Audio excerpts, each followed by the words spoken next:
Robed figures with hidden faces stand over 7 young women tied up. The robed figures chant phrases both arcane and profane.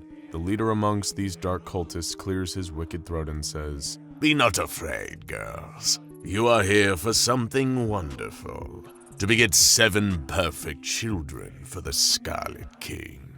How did we get here? And more importantly, what happened afterward? In the near-constant darkness that follows the grim but necessary work of the SCP Foundation, there is one bright light that can always be counted on to keep hope alive, to bring a little sunshine into everyone's days. SCP-999 the Tickle Monster. The sweet, simple creature does nothing but provide an endless source of joy, hugging, playing, and delighting in loving everything around it. But what if I told you that this slimy little friend has hidden depths? A tragic history that seems impossible to reconcile with the happy, playful being we all know and love. How could 999, the happiest SCP ever, have a sad backstory? Well, it's one of the best kept secrets at the Foundation. Before we get to that, let's talk about a Foundation researcher and her brand new job. A new job that would make her privy to some highly classified Foundation secrets. Dr. Izzy Collingwood was delighted to wake up to a call informing her that she had been appointed to one of the most coveted positions at the SCP Foundation. After applying, crossing her fingers, and hoping for the best, she had been promoted to head researcher for SCP-999. What could be better than attending to the kindest, gentlest, cutest anomaly in Foundation custody? Gone were the days of coming into work and wondering if she'd leave in one piece. No more cleaning up toxic spills, fighting to contain killer creatures, or fetching cups of coffee for old doctors that wouldn't give her so much as a thank you.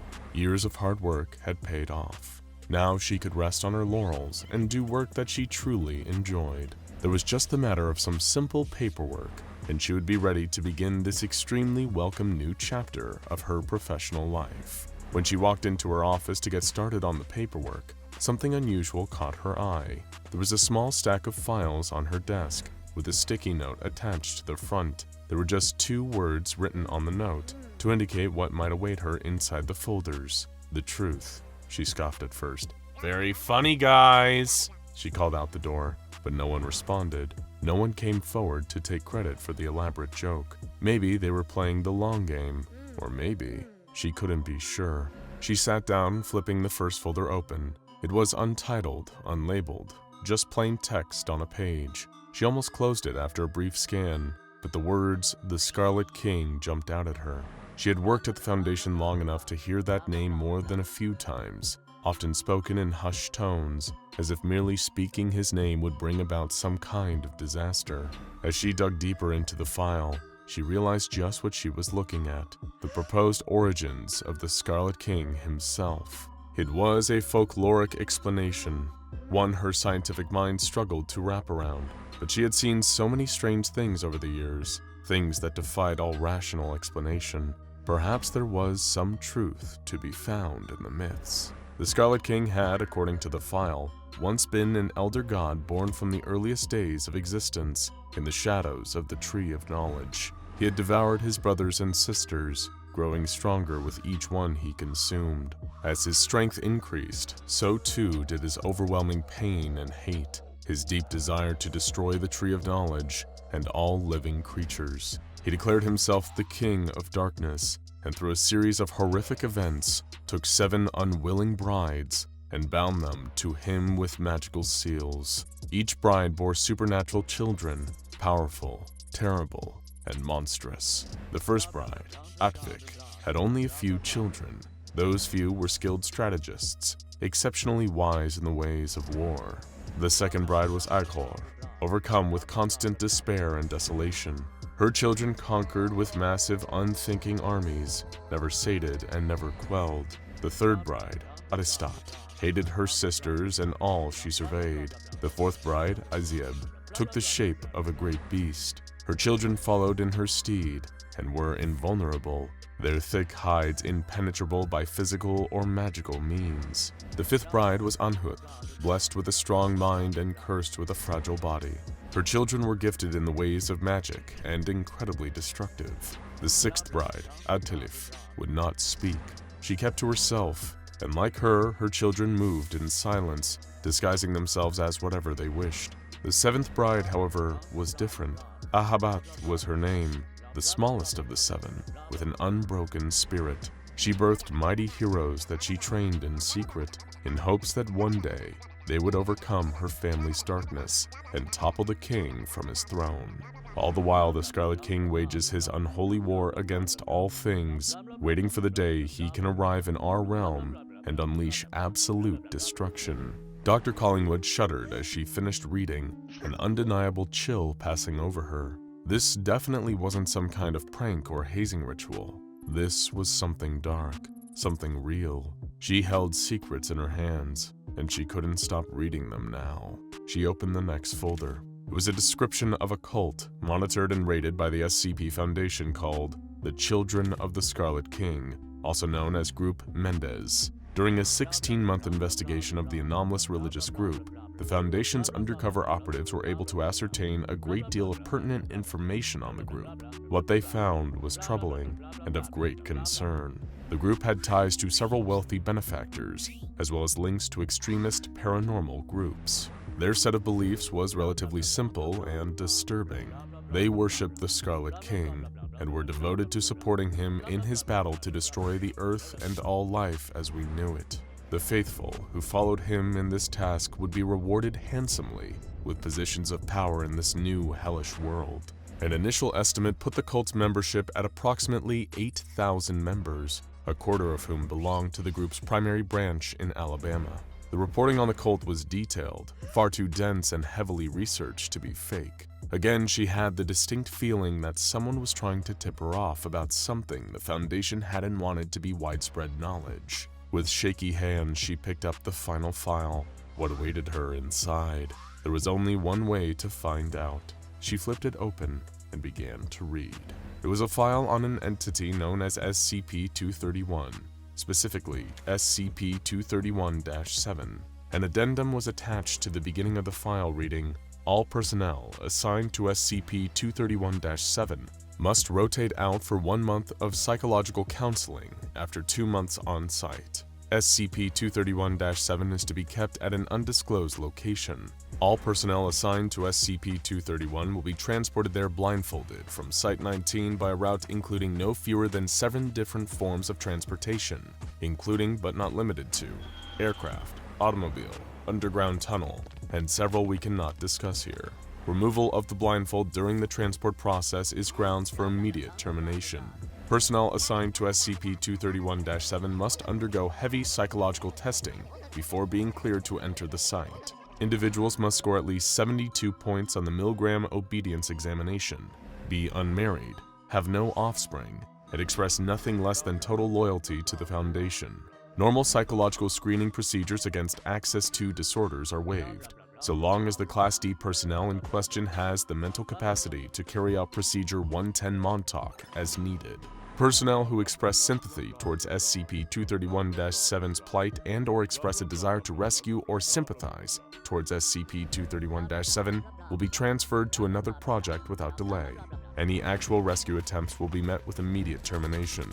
Personnel who have served on the staff of SCP-231-7's containment team are not required to divulge that information to others. No official record shall be kept in the names of any staff assigned to SCP-231-7, nor will said service appear in the personnel files of said staff. While on site, individuals assigned to SCP-231-7 will be issued concealing helmets with integrated voice changers to protect their identity. On-site staff are not to remove said uniforms in the presence of other staff members. Off-duty hours are to be spent in private quarters alone. 6 Class D personnel are to be assigned to SCP-231-7 each month for the purposes of carrying out Procedure 110 Montauk. Violent criminals are not to be used for this purpose due to the possibility of accidental fatality during the 110 Montauk process. Dr. Collingwood swallowed the lump of dread in her throat, her palms beginning to sweat. SCP-231-7 was a young woman, retrieved during a police raid on a warehouse owned by the Children of the Scarlet King. She was one of 7 women found there, the first of which went into labor 24 hours after being rescued. She did not give birth to an ordinary child, however. She gave birth to a monster that took the lives of dozens of civilians. She did not survive the birth. The second woman was lost shortly after, also succumbing to the dangers of the creature waiting to be born from her womb. One by one, the survivors, the women chosen by this cult to become the new brides of the Scarlet King, fell. Soon enough, there was only one left. SCP-231-7, kept contained at a Foundation site in a hospital bed that she could never leave. Dr. Collingwood's stomach churned as horrible images flooded her mind. The notes from attending researchers in SCP-231's file insisted they were doing all they could to save the woman, to free her from her fate, but that there was little they could do. Each birth opened a gateway from this world to another, to a world of darkness and despair, and they could not allow the final seal to be broken. Simply putting the woman out of her misery would cause the effect to jump to a new host, a new bride. There was nothing to be done. The file fell from Dr. Collingwood's hand as she pushed herself to her feet, running out into the hallway. "Who put these on my desk?" she shouted, her voice echoing down the empty hall. "Well, what do you want from me?" But no answer came. Slowly, she returned to her office and sank down into her chair, haunted by what she had read. She had seen horrific things in her time at the Foundation, but nothing that had shaken her to her core quite like this. The silence in Dr. Collingwood's office was broken by the sound of a tinny beep coming from her computer. She turned on the screen and saw the source of the alert. One new message from O5 Command. What could they possibly have to say to her? Could it have something to do with the files that had wound up on her desk? She accepted the message, quickly completed the mandatory multimodal biometric ID scan, and began to read. "Hello, Dr. Collingwood, and congratulations on your new appointment as SCP-999's head researcher, one of the cushiest and most enviable assignments in the entire Foundation. SCP-999 is one of the few anomalies in our custody who will not only never attempt to harm you, but will actively try to save your life if you're ever in danger. Though your initial reaction when receiving this assignment was no doubt elation, you may have thought it was odd that such a seemingly low-risk position was assigned by the O5 Council directly. If you had already heard rumors of this prior to your assignment, you probably thought it was mere nepotism. The O5's protecting their friends and loved ones by giving them the safest job possible." Dr. Collingwood sat back in her chair, laughing to herself and shaking her head. She would never admit it, but she absolutely had heard those rumors, even believed them until it happened to her. "Unless you are so narcissistic to think that someone on the O5 Council must be your secret admirer, you've likely realized that this is not the case. To understand why this is our concern, you need to know about SCP-999's origins. You may have noticed that its file makes no mention of where it was discovered. This is a deliberate omission. If you are not familiar with the mythology of the Scarlet King, I suggest you read up on him. There's plenty of unclassified information on him in the Foundation database. All that's relevant for now is that he is, to the best of our knowledge, the most powerful malevolent entity in the multiverse." Her stomach dropped at the mention of the Scarlet King. She was right. This was all connected somehow. She leaned forward, eyes darting across the words with increasing intensity as she read on. "You've been with us since you were a research assistant, Dr. Collingwood. In that time, I assume you've heard many rumors about some of the horrific things we do here at the Foundation that you've probably never personally witnessed. I regret to inform you that these rumors are true, or at least they were. A thaumaturgical cult calling itself the Children of the Scarlet King enacted a ritual wherein 7 young girls became effigies for each of the Scarlet King's 7 brides, allowing them to bear his horrid offspring. How they obtained the knowledge to perform this ritual is unclear, since all we ever recovered were handwritten notebooks. Superficial resemblances to some Sarkic practices has led to some speculate that the Children of the Scarlet King may have some ties to modern Sarkic cults. It is an interesting idea, but no concrete evidence has ever been found to link the two. Investigation into the matter is ongoing. As for the ritual itself, each birth caused more destruction than the last. The writings of the cult's priest predicted nothing less than the apocalypse if the 7th bride gave birth, which could only be prevented if Procedure 110 Montauk was performed without fail each and every day. To our seemingly great fortune, the notebook contained detailed instructions on how 110 Montauk was to be carried out. Needless to say, we found this suspiciously convenient. Why would they devise countermeasures to prevent the very apocalypse they were trying to invoke? We needed more information regarding these entities. Fortunately, our archaeologists have unearthed numerous tablets, scrolls, and artifacts on the ancient Devas. They were a sadistic and warmongering people who were granted unholy power and knowledge by the Scarlet King as a result for the death and suffering they caused. One of the Devite tablets in our possession, found covered in dust and blood, was a theogony for the Scarlet King and his brides. It was quite informative. The information that we found most relevant to our situation was that the seventh bride was not like her sisters. She was never completely broken by her king's subjugation. Instead of monsters, she gave birth to great heroes in the hopes that they would destroy her sister's children and overthrow their father.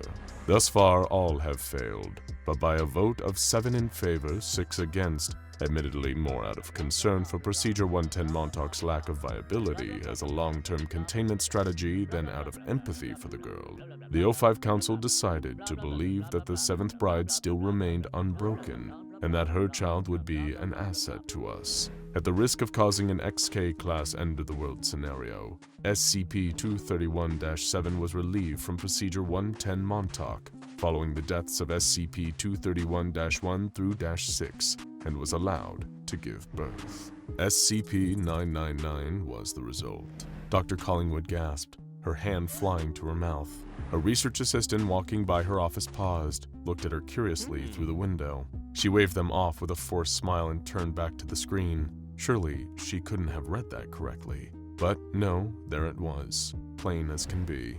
Go ahead and read that again. Be sure you understand it in all its preposterous ridiculousness. The Tickle Monster is the child of the Scarlet King.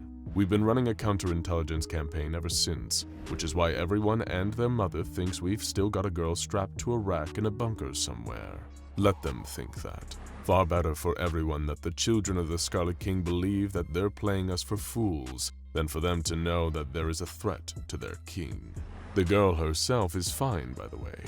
She was cured of the trauma from her ordeal by SCP-999, at which point it was decided she could be returned to her family, so long as they were all given Class F amnestics, implanted with new identities, and relocated to a town at least 1,000 kilometers away from the children of the Scarlet King's nearest known activity. On the insistence of the Ethics Committee, the family was also given a 7-figure payout as compensation for our repeated misdeeds against their daughter, as well as the families of the other SCP-231s. I suppose it was technically malpractice on our part. In case we have any moles for the children of the Scarlet King and the Foundation, as far as anyone else knows, 231-7's family were killed in front of her as part of 110 Montauk. I'm sure you're skeptical. Are we insane? How could our sweet little Tickle Monster ever hope to dethrone a Lovecraftian horror of unparalleled might? Well, SCP-999 is less than a decade old. It is still just a child, and nowhere near its full strength. Even so, its power is incredible. Even brief interaction with SCP-999 can permanently cure severe depression and PTSD, and more recent experiments have resulted in the complete reformation of D-class personnel, who were previously unrepentant sociopaths. This effect is not chemical, but psychic, and one day it may grow powerful enough that not even the Scarlet King himself will be immune. The experiment with SCP-682 was most remarkable. Based on multiple Devite texts, including descriptions from SCP-140 itself, we are reasonably certain that 682 is the offspring of the fourth Scarlet Bride. If this is true, then SCP-999 is already strong enough to temporarily quell the malevolence of its own eldritch siblings. One day, 999 could very well be strong enough to permanently reform its family members, just as it reforms human beings. It will not overthrow the Scarlet King by force, but with light and love and laughter that can brighten the blackest of hearts. 999 is not, in reality, a safe-class SCP. It is Thaumiel. It is the best and really the only weapon we have against some of the most powerful hostile entities known to exist. By all means, Doctor, Enjoy the relative safety of your new position, but do keep in mind that SCP-999 is not a mere pet that we fancy. It is one of our most valuable assets and must be safeguarded at all costs. Its safety and well-being are paramount, and you are not at liberty to share this information to anyone without Level 5 or 999 security clearance. As per protocol, unauthorized disclosure of Level 5 classified information will result in your termination. This email will automatically delete as soon as you leave the terminal, so feel free to reread it as many times as necessary to remember all the pertinent information. Take good care of our little Tickle Monster. The fate of the multiverse may well depend on it. Your secret admirer, if anyone asks, 05-1. Dr. Collingwood let out a long, slow breath as her mind did its best to process everything she just read. The message looked official, and when she really thought about it, this all made a twisted kind of sense. What could SCP-999 possibly be, if not some sort of mythic hero of divine prophecy? What other explanation could there be for something so utterly, perfectly good? Maybe one day that happy little orange slime would save them all, and do it with a smile. But for now it was just a little, innocent child. No need to burden with talk of heroism, of epic battles between good and evil. For now, she would just pour SCP-999 a heaping bowl of M&Ms, give it a gentle pat, and say thank you. The Tickle Monster gurgled excitedly in response, nuzzling his new head researcher's hand. He didn't understand what she was thanking him for, but he appreciated it all the same. Now go check out SCP-999 Tickle Monster versus the most evil SCPs. And what does SCP-999 do all day, hour by hour? For more knowledge about the most adorable anomaly of all.